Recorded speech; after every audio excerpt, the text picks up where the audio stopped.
right, when I was, so what I do is I write the blog, right? And I as of late, I'm inviting pieces because I think that is very important information that others are doing, that I think it builds this collective movement again that Susan and I and our RNAO colleagues speak about all the time.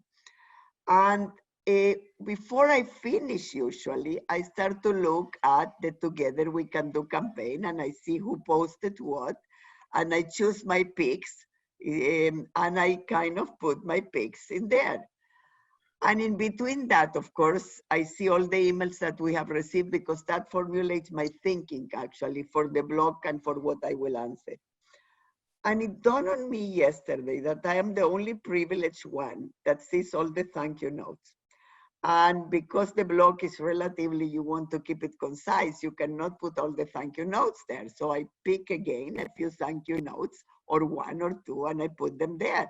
And the others just stay with me, because I think if I will send them to all my staff, they will be bombarded with emails. And so basically they stay in my heart, and I'm all pumped up. And I thought, well, everybody should be pumped up with this.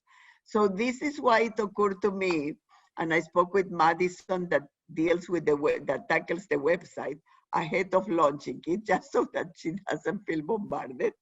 And with Sandra, our receptionist, who really will triage the thank you notes, and triages, in fact, many of the emails, the many emails we get every day, that we will have a thank a health professional. So you can now send a little, here you go, Susan, you did look at that. So a little blurb, right? Please do not write 5 pages, but if you write 5 pages, that's fine too. Send them in PDF, and you choose 2 or 3 lines to describe the 5 pages, because we cannot put the 5 pages. And we will post them. We will post them. We are not going to check with the people that you put their names. We will assume that they're okay. That's that, because if not, we will be all consumed by this. Basically, what we want is to really recognize people, and that you have a chance to recognize those that are impacting your work in a positive way, and that you just put, lines of inspiration.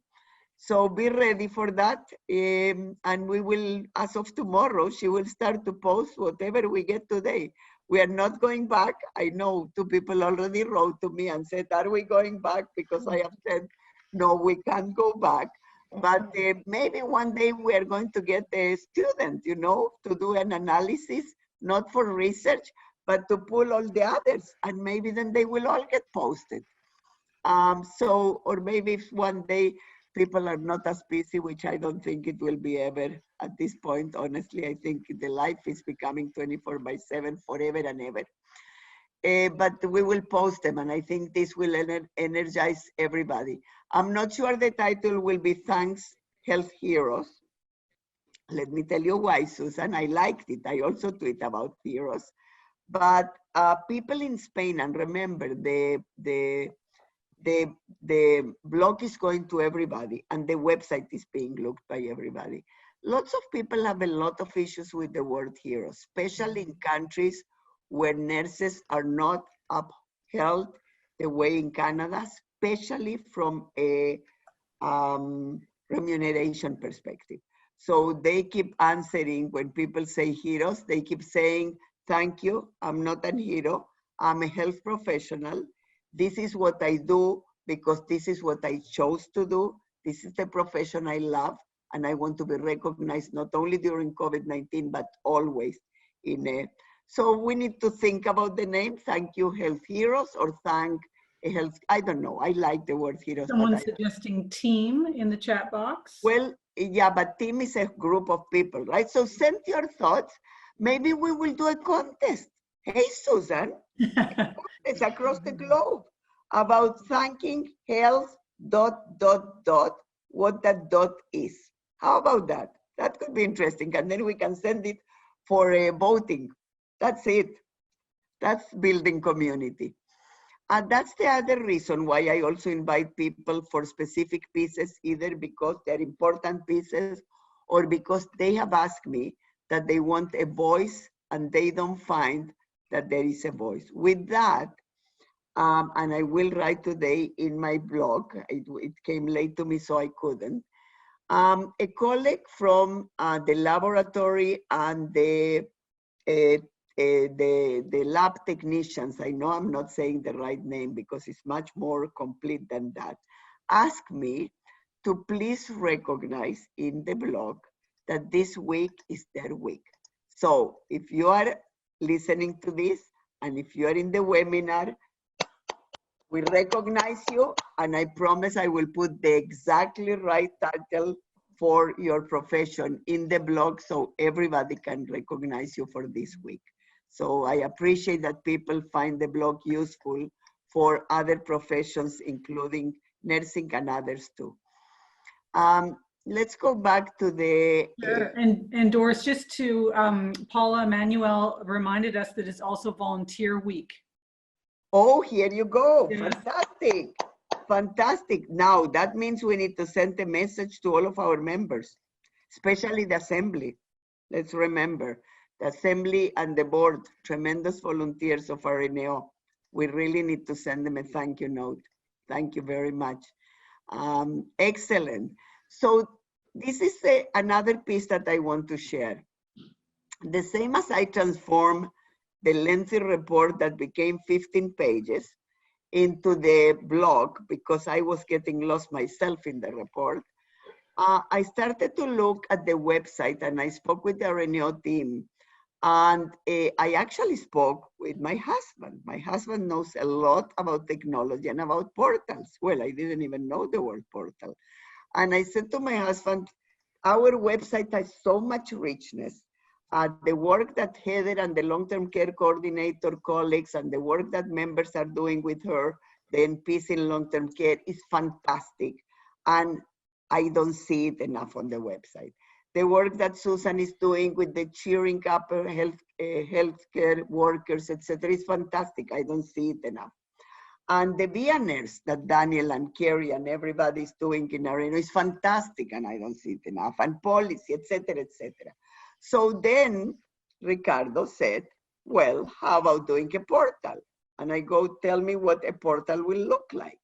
I thought we are going to do a whole new website and my team will hang me in the corner because we are actually revamping the whole website of RNAO, and you will see more in June's AGM what it's going to be looking like, a bit of that already.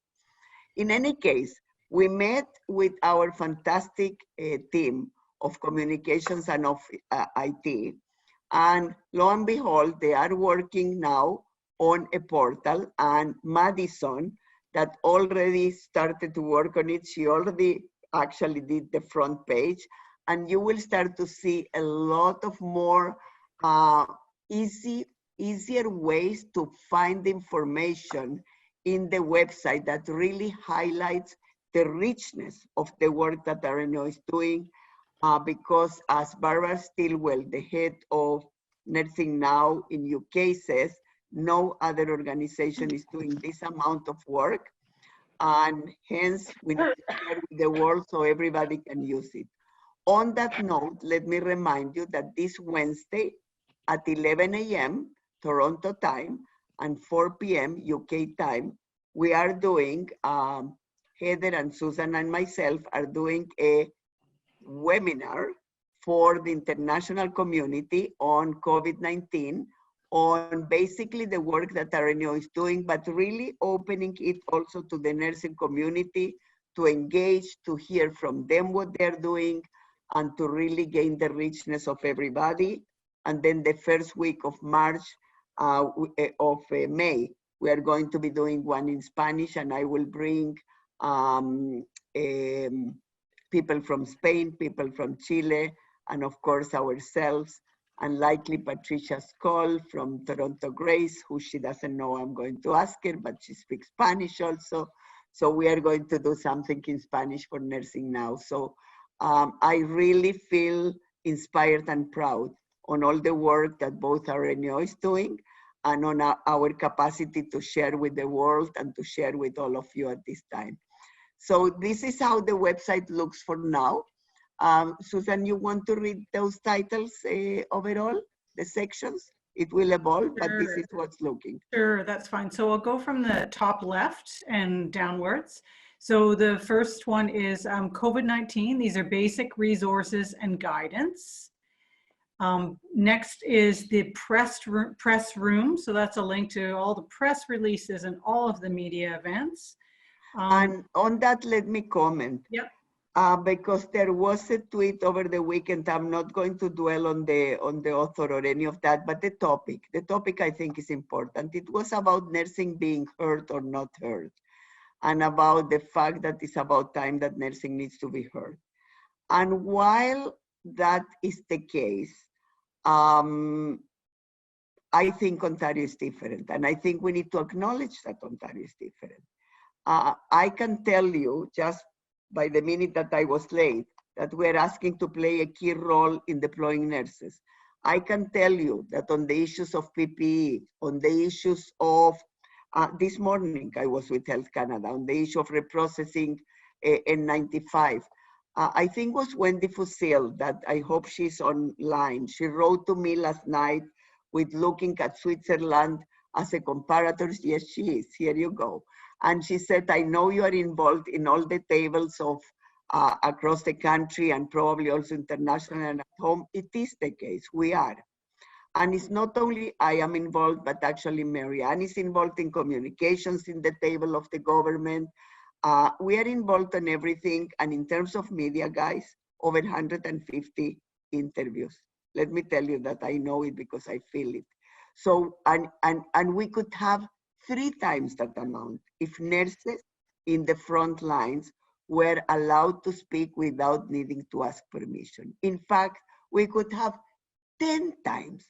There is a thirst amongst the media for hearing the voice of nursing like nobody else, So let's take stock on how much progress we have made. For people like Wendy and others, you were around with me during SARS. That's when we were not heard. But now, listen, things are not going perfect. Don't take me wrong. Yes, we need to improve tremendously what we are doing for all our vulnerable populations. And I will speak about that later on as I update you on the new figures and the trends being put out.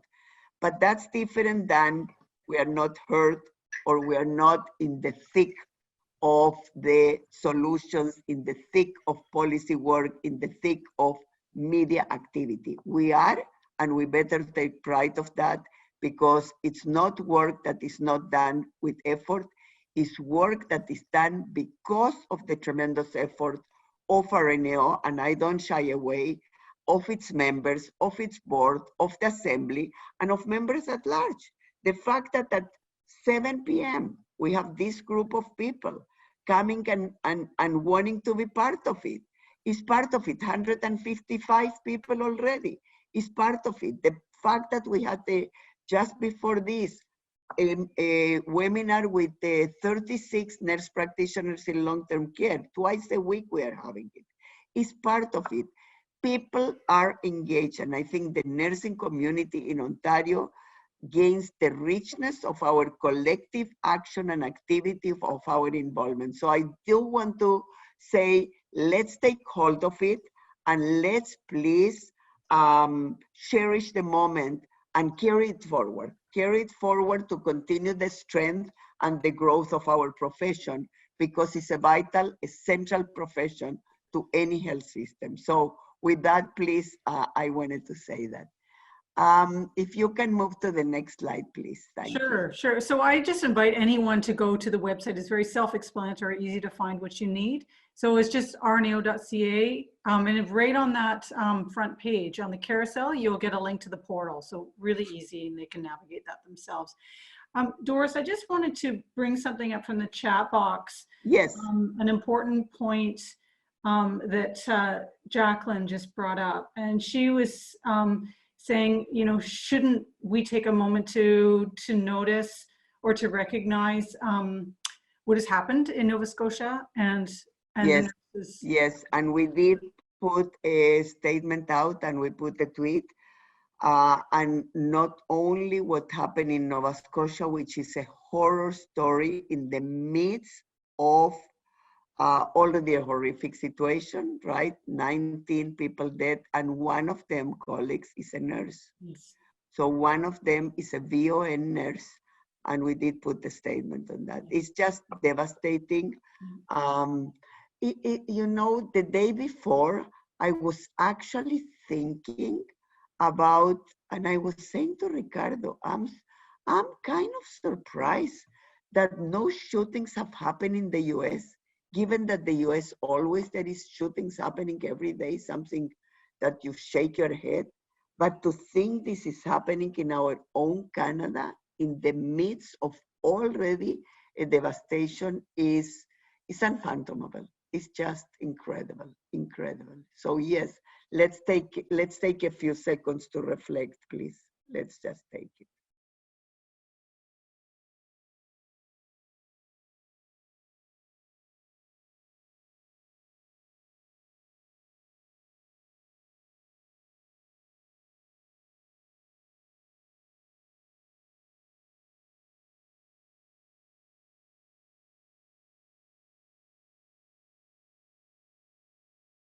Yeah.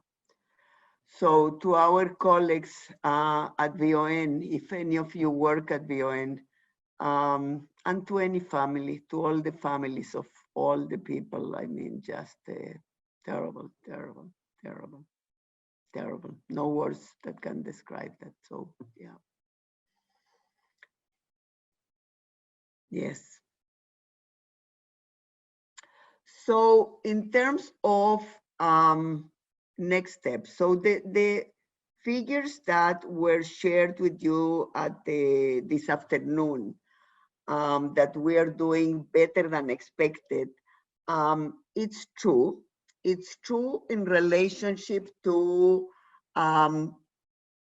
the focus on predicting COVID-19 required for hospitals, intensive care units, and for beds, and even for staffing, because we do have the staffing if we need to send to critical care. We did all that homework and we have the people ready. And of course, the surge was not as much as predicted. And on top of that, remember, we canceled surgeries. So all in all, there is a lot of capacity still in the system to take more patients. Even with that, let me take two caveats on that. First of all, the numbers today were the highest. So, you know, let's not rush to conclusions. That's number one. Let's keep our fingers crossed that we keep on the right path of leveling the curve, but we are not there yet based on the numbers today. Second, and more concerning, those are the numbers of people that have tested positive to COVID, okay?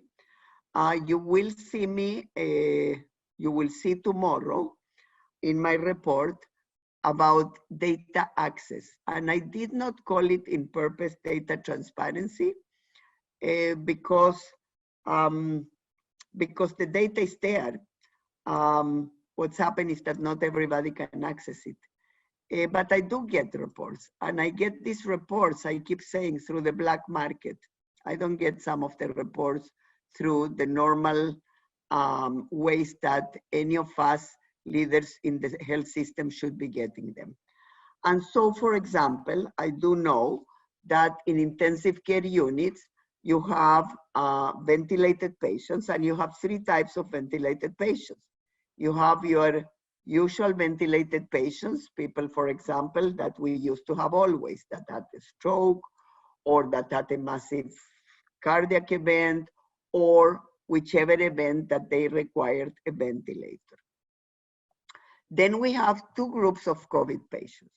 One group of COVID patients that have tested positive that are on ventilators, and they are called COVID positive ventilated patients. And there is the other ones that are suspected. They're not COVID, we have not received the results, or they have not yet done the testing. If an individual dies or passes away in the bed of the COVID positive patient, that person gets counted as a COVID positive death. If the individual dies on the other type of beds, of ventilated patients, that individual at this point is not counted publicly, okay? Now, the number of patients in the non-confirmed positive cases is larger than the number of patients in the confirmed cases. This is a problem because it means, you know, we are counting what we want to count, but not necessarily what we should be counting to have a fuller picture. Who is counting these patients? At this point, US is counting these patients, Quebec is counting these patients, and I believe UK is counting these patients. We absolutely should be counting these patients. Similarly, in a nursing home, if a patient is tested COVID positive and the person dies, the person is counted as COVID positive death. If the person is not tested, the person is not counted as COVID positive death. Now, to me, that is concerning both from a full picture perspective of what we have. It is also, to me, concerning from a human perspective. Because when this will be all over with, at some point, whether it is 15 months, 18 months, or 2 years, people will be talking, and families will be talking, and neighbors will be talking, and we will be talking about the person in the store, why the store is not open anymore, and about the other person. And there will be a sense of solidarity. You know, when people have cancer and they know other people that have cancer, there is a sense of solidarity amongst them. Same here. And I just feel very strongly as a nurse that those people that likely die of COVID but were not tested and not be counted, that they will be missing being part of being together on this, right? So it is something we're pushing, very much so. At the same time that we're pushing, as you know, massive ramping of testing.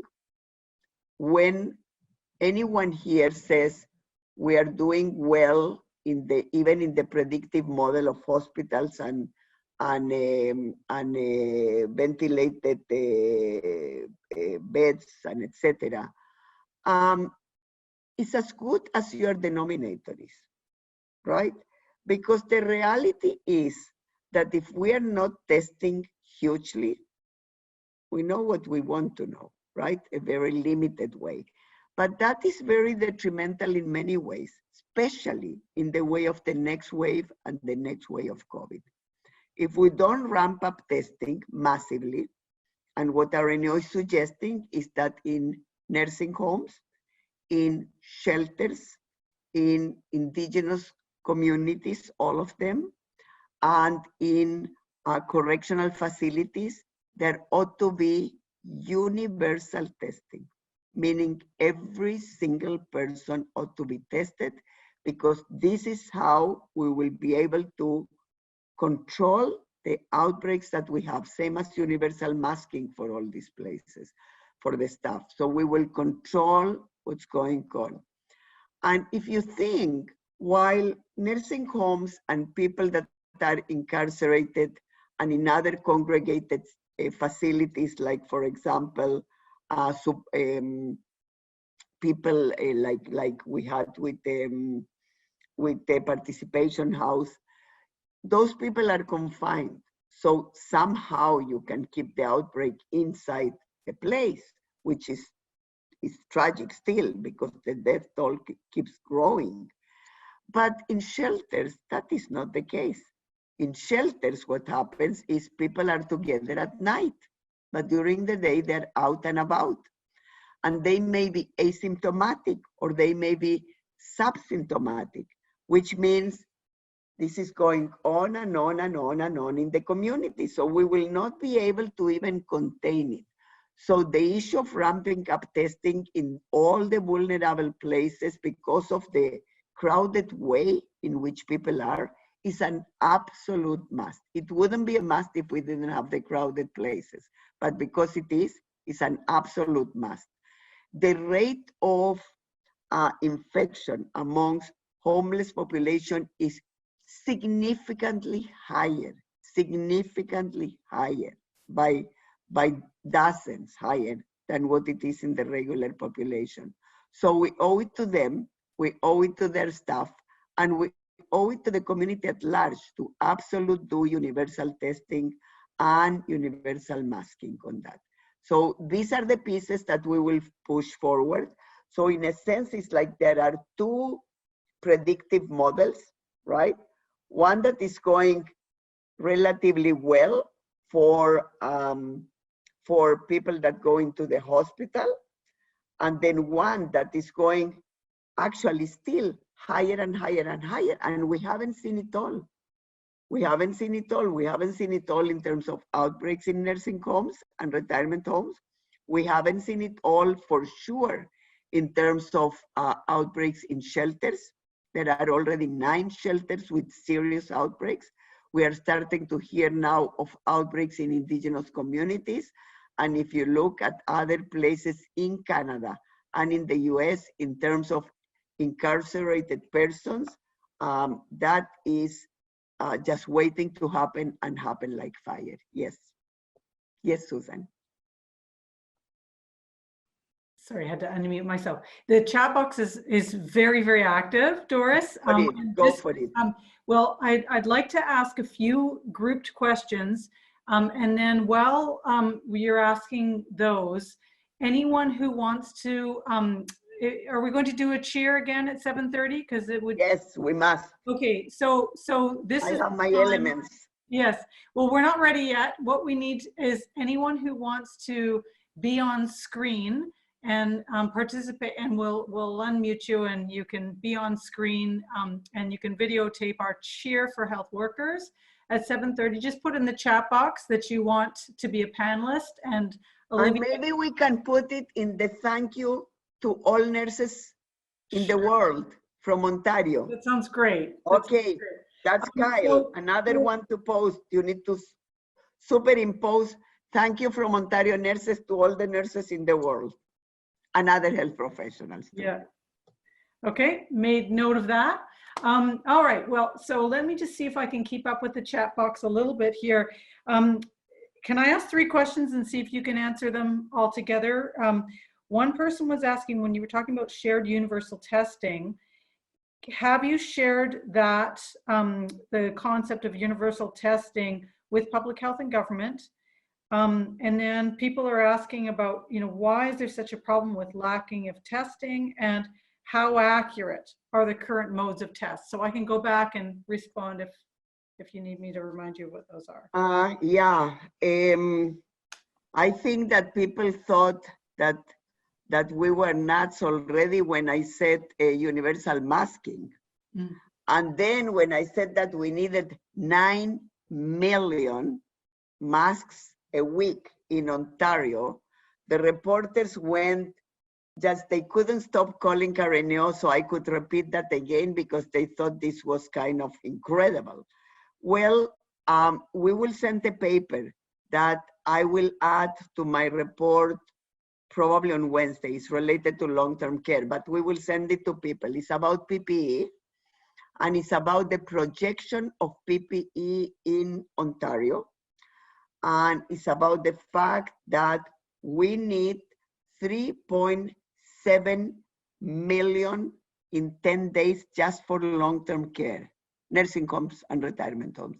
3.7 million for 10 days. So if you extrapolate that to that, I said 9 million for the entire province for a week, I was not wrong. And listen, I didn't take the numbers from a hat. Like, we never at RNAO take the numbers from a hat. Those were numbers based on what other countries had ordered. So we were on the right, and now we know that we will be short again in Ontario unless there is mass production. And I'm talking about the surgical mask and all kinds of other supplies. And that if we are short, what you will continue to see, and I try to explain this to government today and to some of the hospital CEOs, the issue that we see in nursing homes of having a terrible shortage of staffing is, you all know, because my colleagues in the fund that are nurses know, and the LTC and PIS knew, is because we were short going into this. We have been saying this for years, that we have a faulty staffing model in Ontario. Then if you layer with that no one listened to the fact that we said universal masking, the first ones that need that is nursing homes. Well, that didn't happen. So what you have is people either that fell ill amongst the staff, right? People that were on quarantine or self-isolation amongst the staff, and also a good portion that said, I'm not coming tomorrow because if I don't have the PPE, I'm not willing to come. It's as simple as that. So the issue of staffing in nursing homes, to me, is not the biggest concern. We will send the people, but they need the PPE. So the issue of PPE is significant to this day and will continue to be until we take it in the serious way of ramping up the local industry, as well as importing way more than now. On the issue of the testing, so you all know that it's the Spark and Cube that is going to come. My understanding is that it will come around the first or second week of May. And when that happens, the two priority populations will be people in nursing homes and shelters.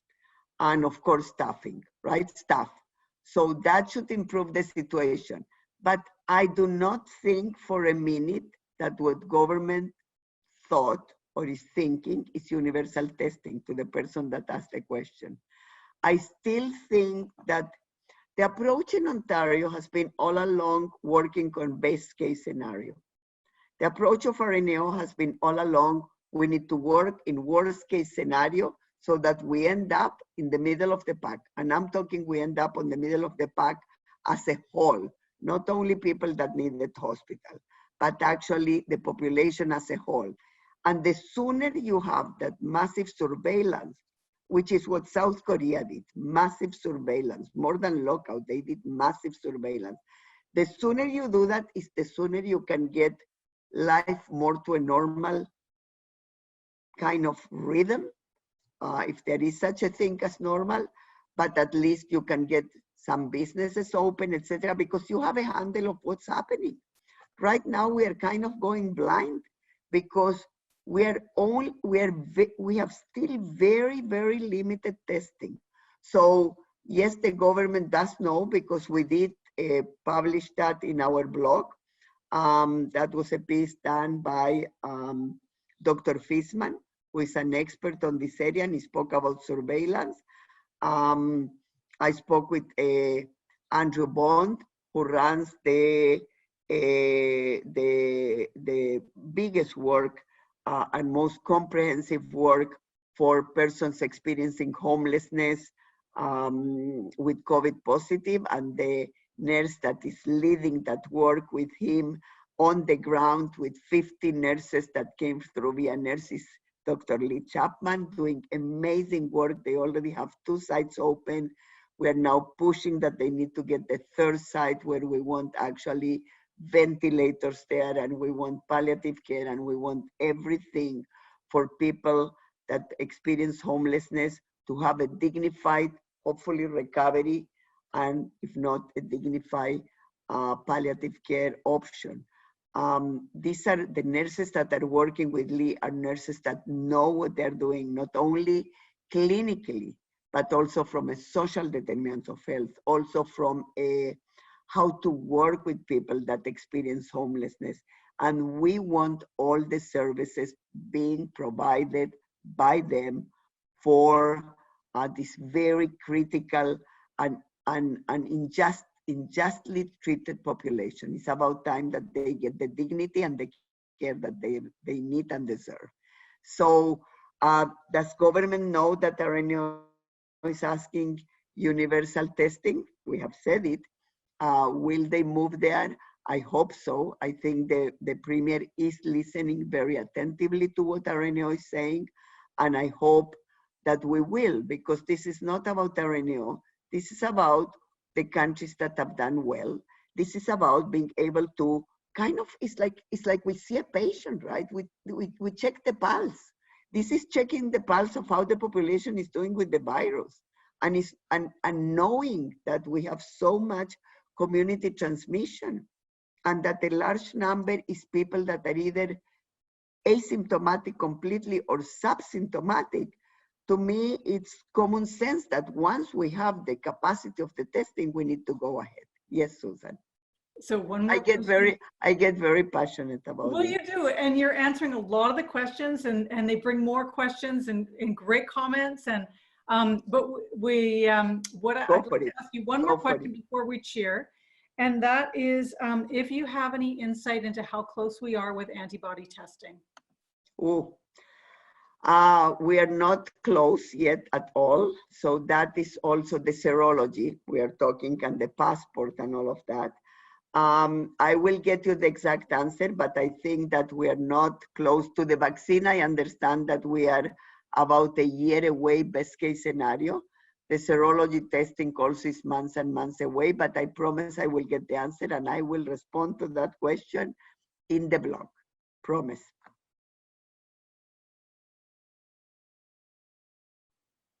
Cheer?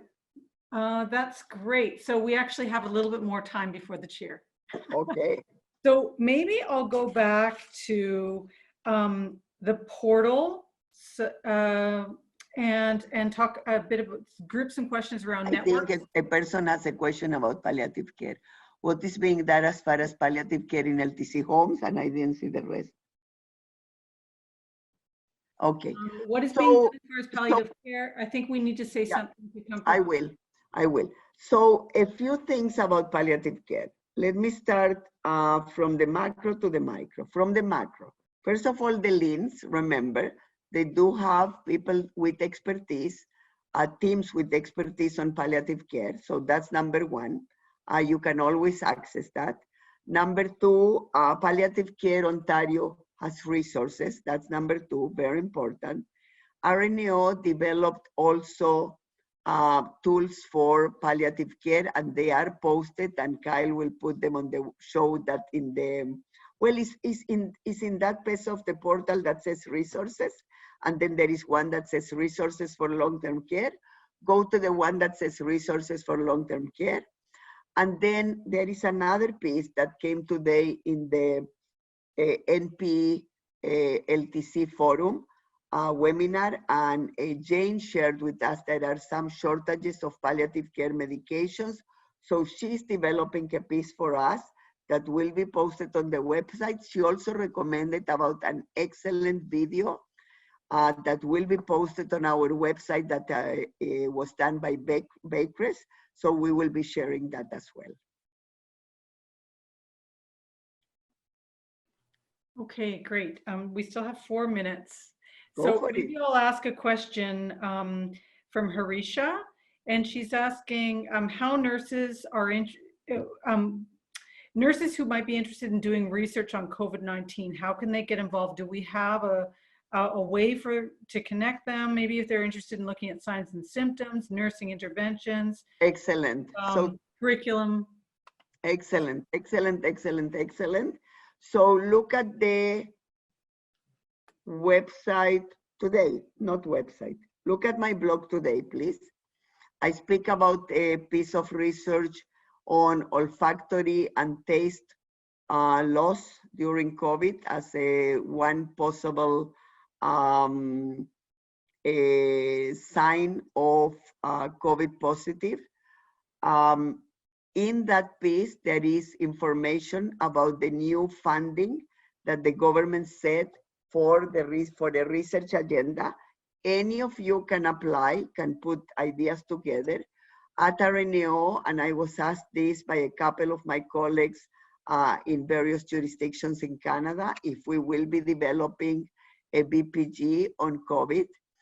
I am thinking about that, but my thinking is that I would like to do a BPG on different ways that COVID was tackled around the world, because to me is both intriguing and important.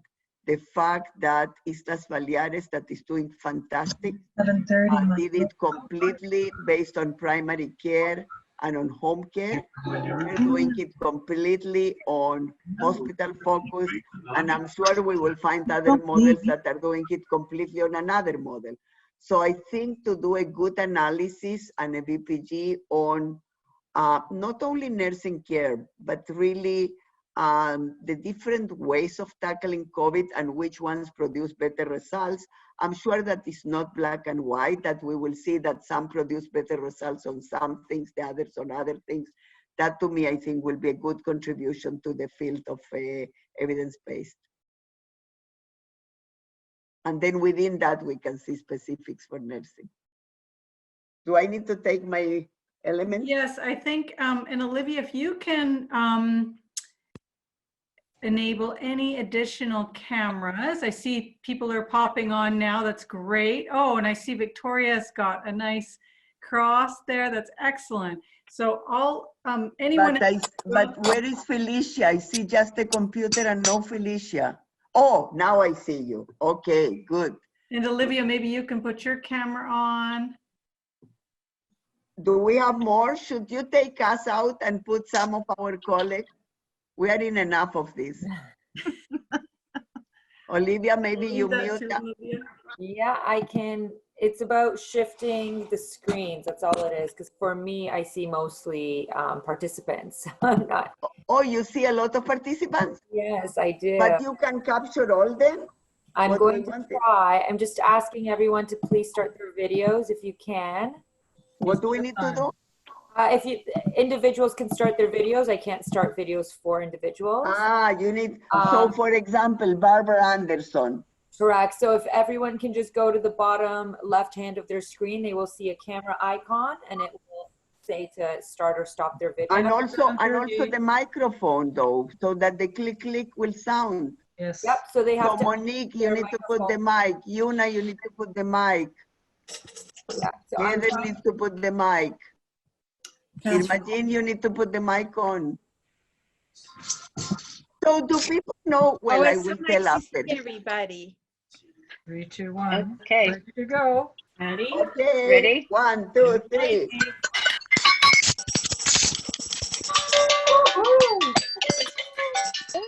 Health workers. Thank you to the nurses and other health professionals in the world. Gracias a todas mis colegas en todos los países latinoamericanos y de España. This is what my neighborhood does. Alam, thank you.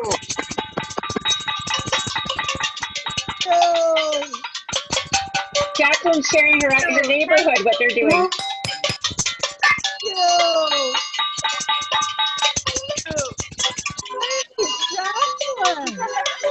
Jacqueline's sharing what's going on her street. Jacqueline's street.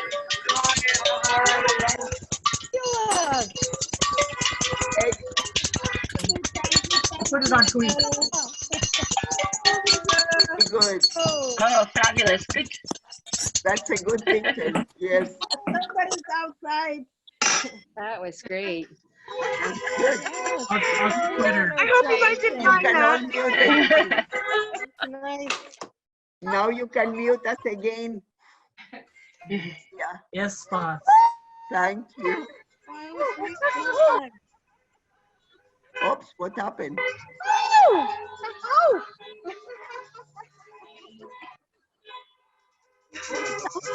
What's that? Wow. Jacqueline's outside on the street, and this is her neighborhood. Wow. I know. I love it. Thank you, everybody. Take care. Stay well. You're the greatest. Great job out there. My goodness, they're still going. I know. I think they're putting us to shame.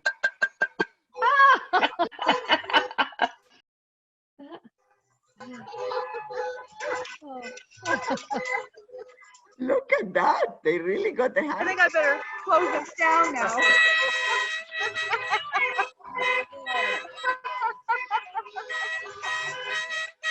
Woo! That's Everybody stay beautiful. safe, be well. That's beautiful, Jacqueline. Jacqueline.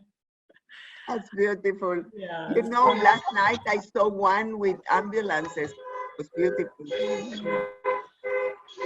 So maybe Olivia, you can mute some of the other lines now.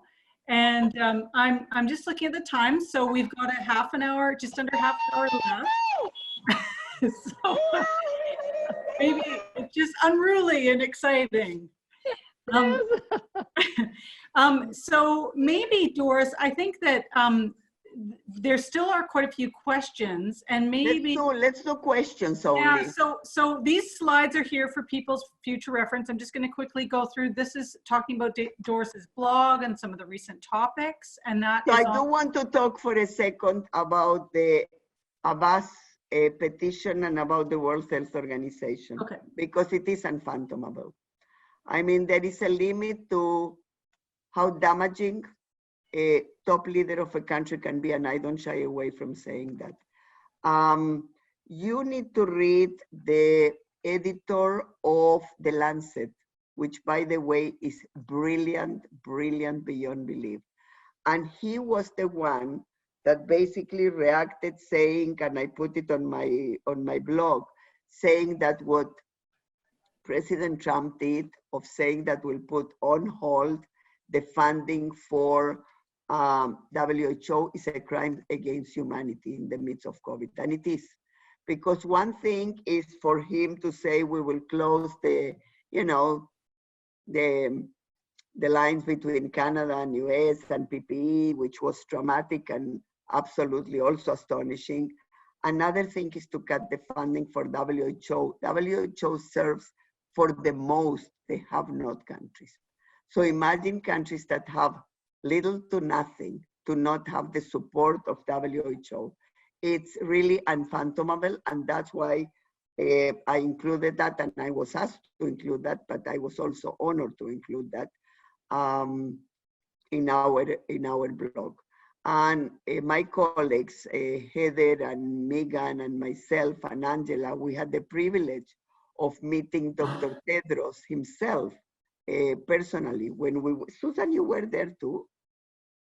No. At the ICN, when CNA did the meeting, we met with him, we spoke with him, a fantastic human being that really has done remarkable work, and the accusations that he's getting. I look at his tweets and you learn a lot, right? Like, you can go berserk or you can do what he's doing. Every day he puts another word. He says courage. The next word was about together we're better. Like small words that really speak about more than any big, reaction. But it is something that I will ask that you try to get people that you know to also react. Yeah. Yes. I now stop. Yes, so this is the update as of Friday, 146 media stories and interviews. But as you said, it's just lots over the weekend as well, and lots today, even this afternoon. And so you can access those on our portal. And these are the updated numbers on our portal as well for COVID VIANurse. Keep it for a second because Yeah. I need that for my next meeting. That's useful for me.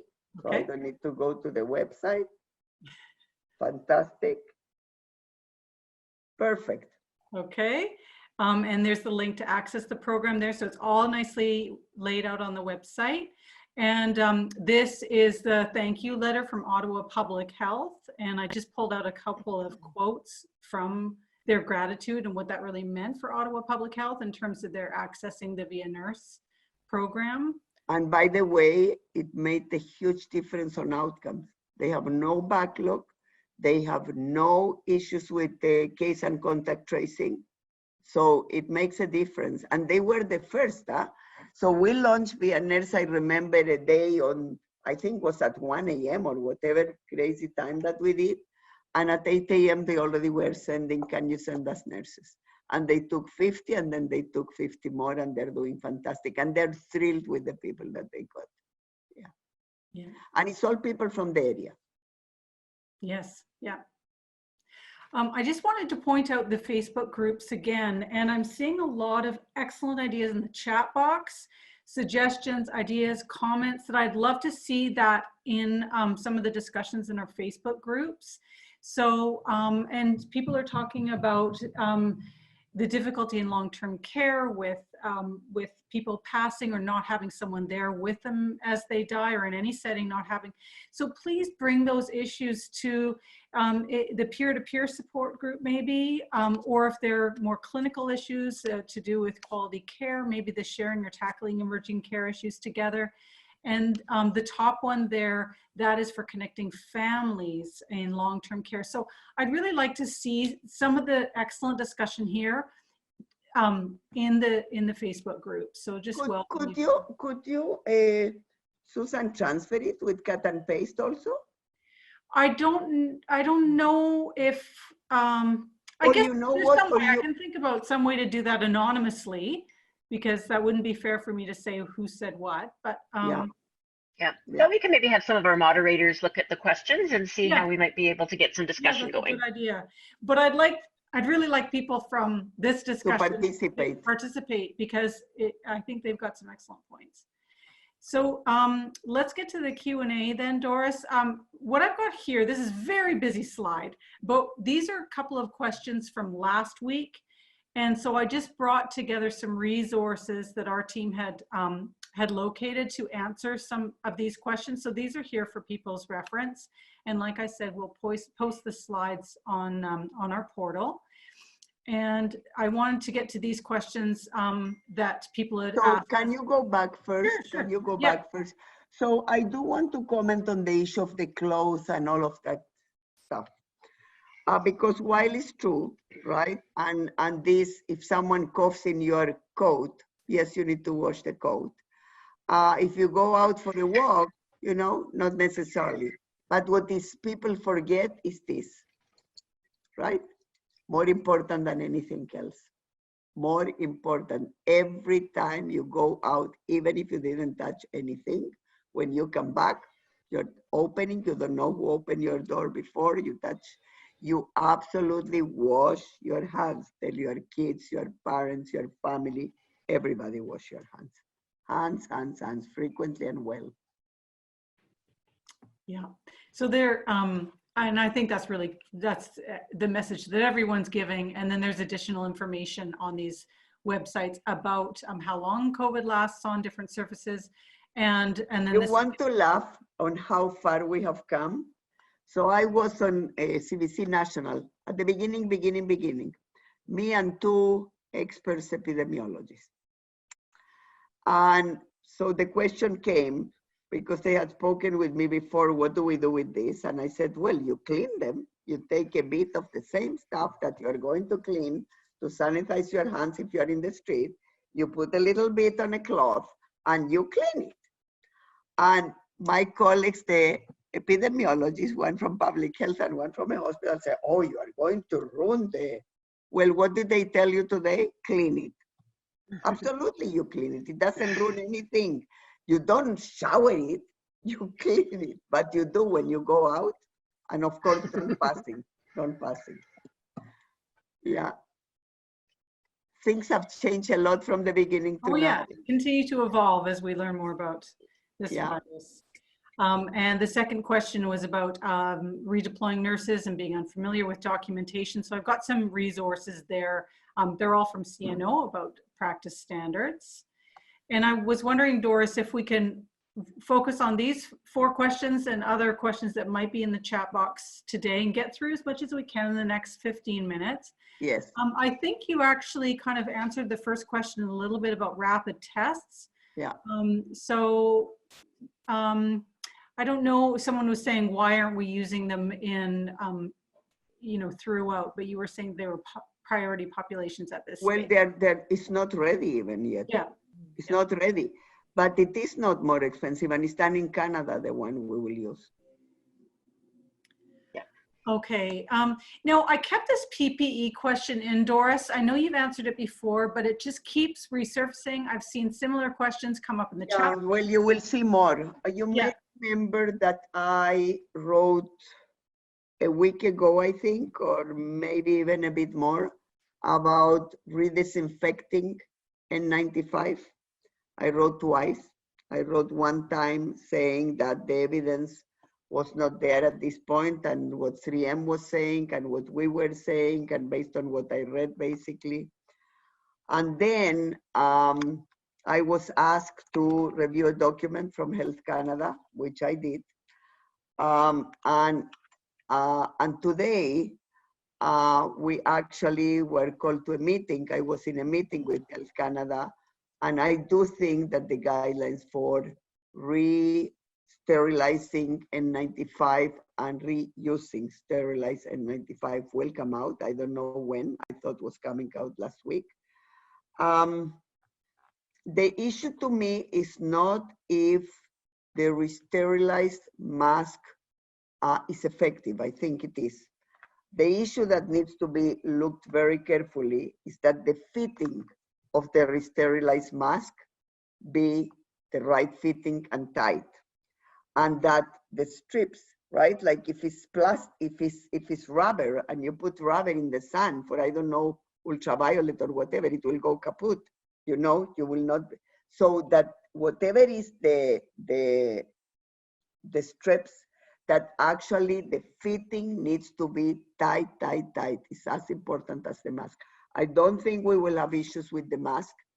I hope we will not have issues with fitting.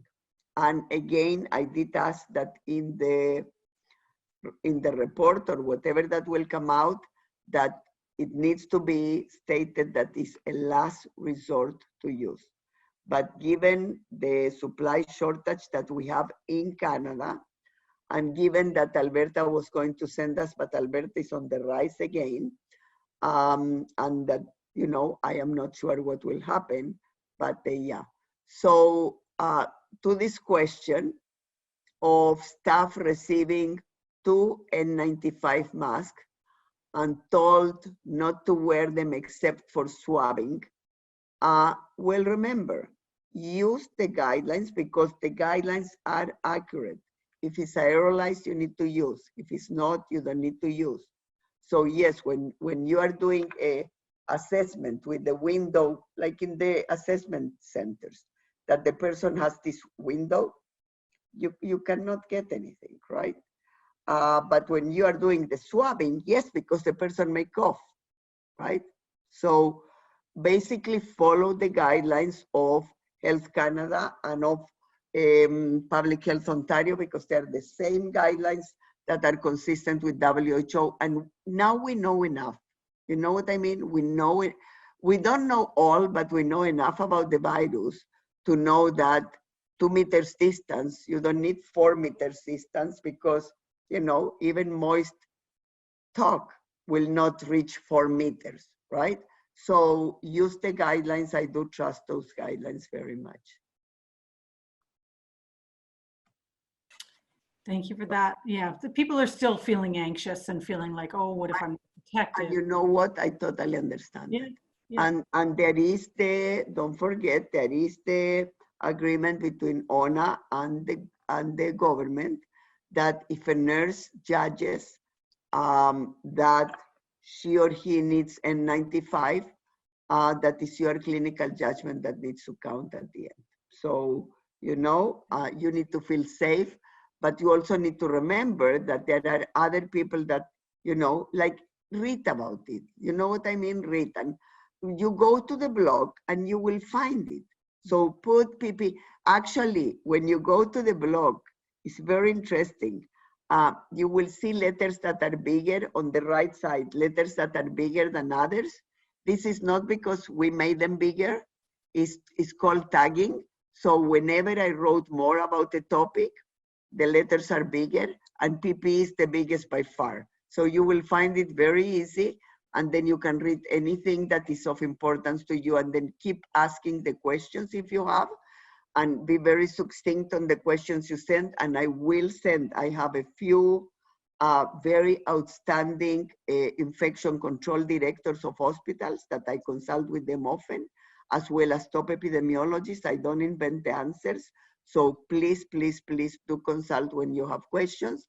And an example, one of the hospitals on a weekend said, coming soon, about the reprocess N95. This was way before we even didn't know if it was effective or not. It was a Saturday. The media called me, they leaked me the document. I went directly to the deputy and to the Minister of Health, and they answered in a matter of minutes. Both Christine Elliott answered, and Deputy Angus answered, and they said, no, we haven't even determined if this is effective. This was about 2 weeks ago. So we get the answer. So please ask the questions that you have and feel comfortable with that. Great, thank you. Couple of other questions here. One is about the one facility policy and a loss of income. And so I thought that, you know, I've included this one here. It might be beyond the scope of RNAO, but maybe have some insight into this. I believe there are a lot of nurses in the same situation. Can we apply for emergency support? Maybe so nothing is outside the scope of RNAO. Nothing. Uh-oh. Okay. Really, I mean it. The issue of one facility refers especially to long-term care, okay? It says that in other areas, it's up to your conversation with your manager, right? So if a hospital decides that they want we would advise everybody to be in one facility. This is what we did during SARS also, okay? Because you lower the transmission. But if you think that a facility, so what I have heard, for example, is happening in hospitals. You are working, and because they had built, they don't have the volume of patients that they predicted they will have. In the middle of a shift, they say to a few people, thank you very much, go home. And that's considered not working, right?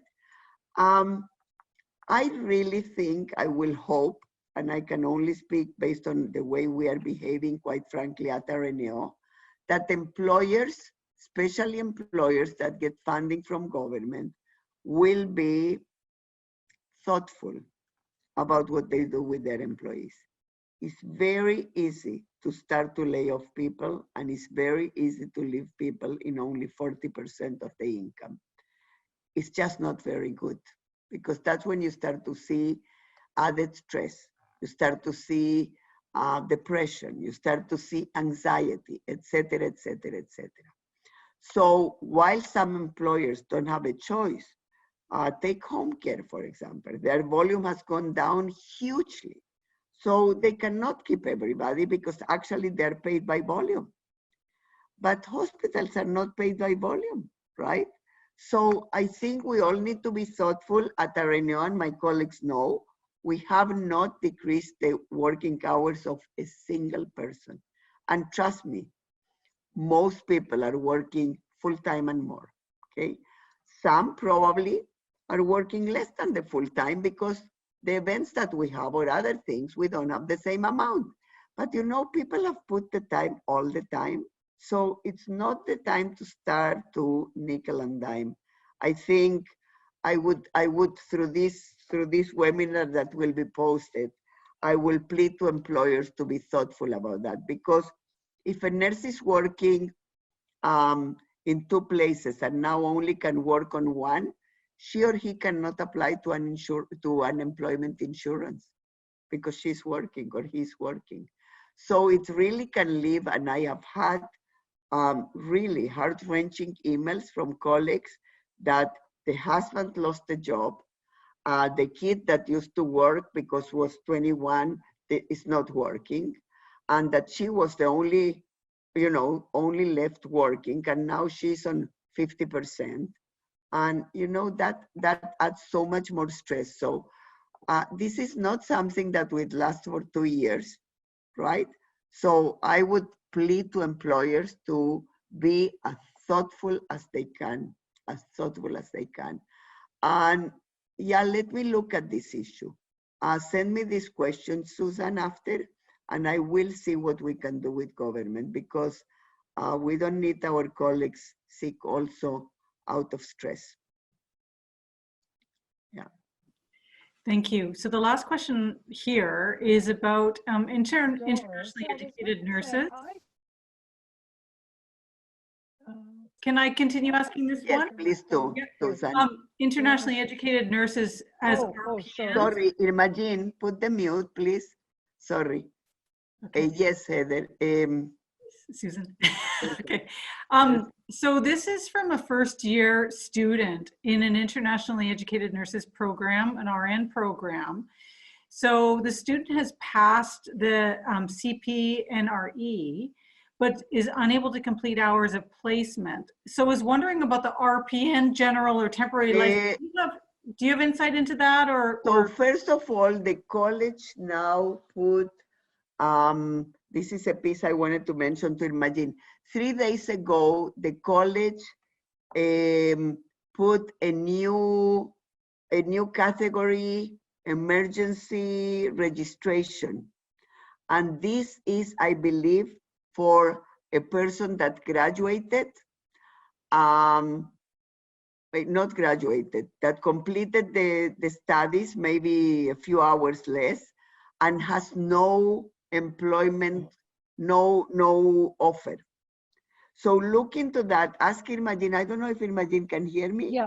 Yes, I Good. can. Look at that, Imagine, and we can answer on the blog. There is a new category by the Yes, CNO. yes, I sent you that information. Yes. So share with us. Share Yeah, with us. It is the emergency registration category that is now open to students. They must have successfly completed their academic program. They would not necessarily have written their exams, and they can apply for this. And that license is granted for 60 days. It can be extended.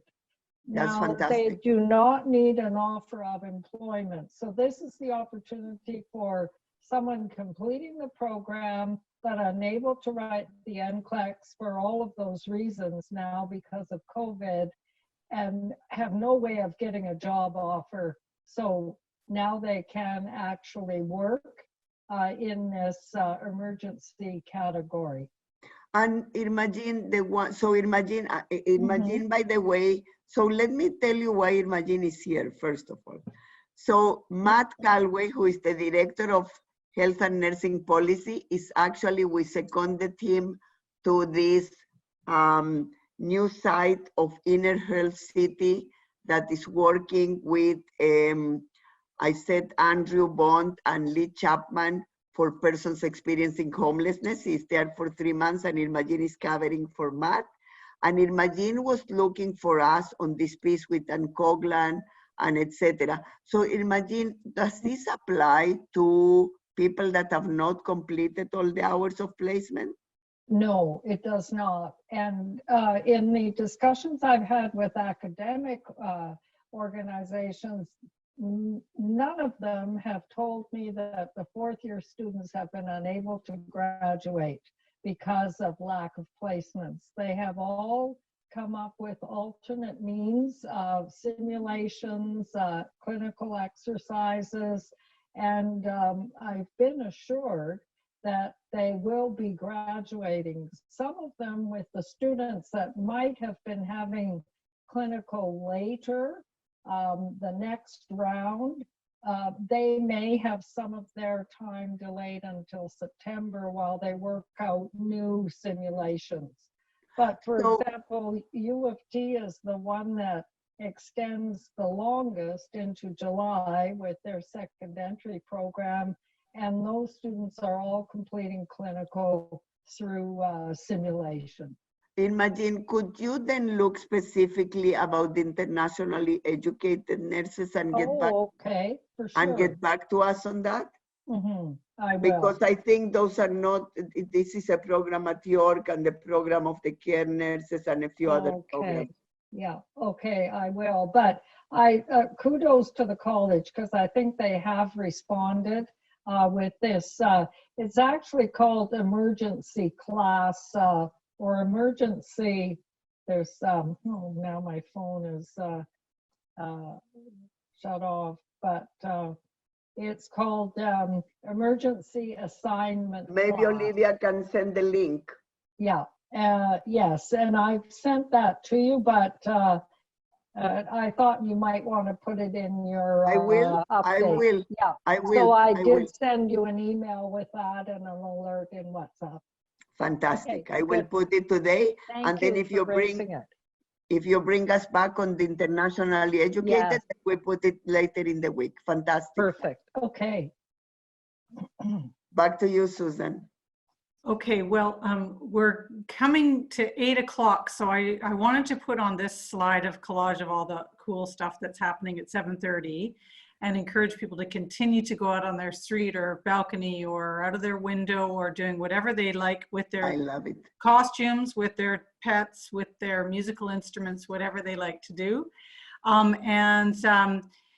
Wanted to remind people about the Nursing Now webinar, which is happening this Wednesday. We're really excited about this. This is an international meeting with out of the UK, I think 4 p.m. there, but all around the world people are joining us, and it's 11 a.m. Toronto time. So there's the link to register. And it's an excellent opportunity for us to talk about how we in Ontario are really leading the response in many ways to COVID. So we'll hope that many of you join us with that.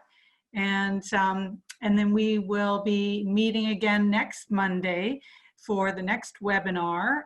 There's a lot of excellent comments and suggestions in the chat box. So we'll be taking a closer look at that as well and forwarding questions that Doris might need to address more urgently through her updates, or questions that we might address for our webinar next. And you can always write in between if you have urgency on any topic, please.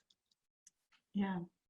So it's exactly 8 o'clock, Doris. I'll leave it to you. I want to just thank everybody, first of all, everybody that took the time, 141 people staying till this late, so thank you. Susan, thank you for preparing the slides. You always do. I was saying to Ricardo, I don't even need to look at them. I don't. It's perfect.